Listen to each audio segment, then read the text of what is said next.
ಇವತ್ತು ಸುಮಾರು 14 ಕೋಟಿ ರೂಪಾಯಿ ಏನು ಯುಜಿಡಿಗೆ, ಇನ್ನು ಹೊಸ ಬಡಾವಣೆಗೆ ಸುಮಾರು 14 ಕೋಟಿ ರೂಪಾಯಿ ಯುಜಿಡಿ ಕೂಡ ಒಂದು ಅಂದಾಜು ವೆಚ್ಚ ತಯಾರಾಗಿದೆ. ಅದು ಕೂಡ ಶೀಘ್ರದಲ್ಲೇ ಮಂಜೂರಾತಿಯನ್ನು ಪಡೆದು ಏನು ನಮ್ಮ ಅನೇಕ ಕಡೆ ಬಡಾವಣೆಗಳಾಗಿದೆ ಹೊಸ ಬಡಾವಣೆಗಳಿಗೆ ಆ ಯುಜಿಡಿಯನ್ನು ಕೊಡುವಂಥದ್ದಾಗಿರ್ಬೋದು.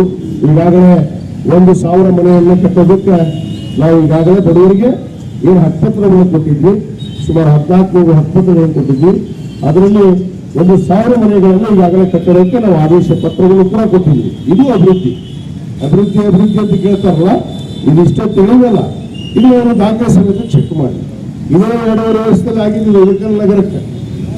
ಇವರು ಏನ್ ಮಾಡಿದ್ರು 5 ವರ್ಷ 100 ಬಾರಿ ಅನ್ನೋದನ್ನು ಸ್ವಲ್ಪ ಜನರಿಗೆ ಹೇಳೋದು ಒಳ್ಳೇದಾಗುತ್ತೆ. ಏನ್ ಮಾಡೋದು ಅನ್ನೋದು ಹೇಳ್ಬೇಕಲ್ಲ.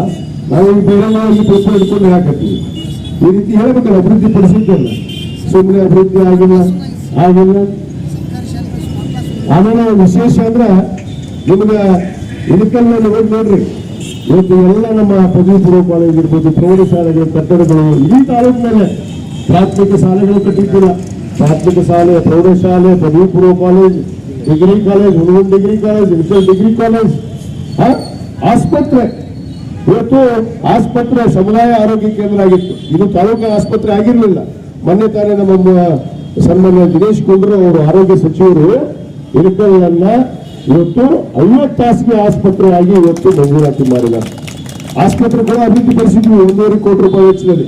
ಮೊನ್ನೆ ತಾನೇ ಮತ್ತೆ 5 ಕೋಟಿ 45 ಲಕ್ಷ ರೂಪಾಯಿಯನ್ನ ಬಿಡುಗಡೆ ಮಾಡಿ 50 ಹಾಸಿಗೆ ಆಸ್ಪತ್ರೆಗೆ ಇವತ್ತು ಅದನ್ನ ಏನೇನು ಅಭಿವೃದ್ಧಿ ಪಡಿಸಬೇಕು ಅದಕ್ಕೆ ಕೂಡ ದುಡ್ಡನ್ನು ಬಿಡುಗಡೆ ಆಗಿದೆ. ಅದು ಕೂಡ ಟೆಂಡರ್ 50 ಹಾಸಿಗೆಯ ಮಹಿಳಾ ಮತ್ತು ಮಕ್ಕಳ ಆಸ್ಪತ್ರೆ MCH, veterinary and child health care ಅಂತ ಹೇಳಿ ಆ ಒಂದು ಯೋಜನೆಯಲ್ಲಿ ಸುಮಾರು 18 ಕೋಟಿ ರೂಪಾಯಿ ವೆಚ್ಚದಲ್ಲಿ ನಾವು ಈಗಾಗಲೇ ಹೊರಗಿದ್ದು ಕೆಲವೇ ದಿನಗಳಲ್ಲಿ ಭೂಮಿ ಪೂಜೆ ಮಾಡ್ತೀವಿ. 50 ಹಾಸಿಗೆಯ ಇವತ್ತು ಈ ಆಸ್ಪತ್ರೆಯನ್ನು ಕೂಡ ಇವತ್ತು ಮಂಜೂರಾತಿಯನ್ನ ತಂದಿದ್ದೀವಿ ಅನ್ನೋ ಮಾತು ಹೇಳ್ತೀರಿ. ಇನ್ನೂ ಅನೇಕ ಅಭಿವೃದ್ಧಿ ಕೆಲಸಗಳು ಇದಾವೆ ತಾಲೂಕಿನಾದ್ಯಂತ, ಬಹಳಷ್ಟು ಅಭಿವೃದ್ಧಿ ಕೆಲಸಗಳು ನಡೆದಿದ್ದಾವೆ.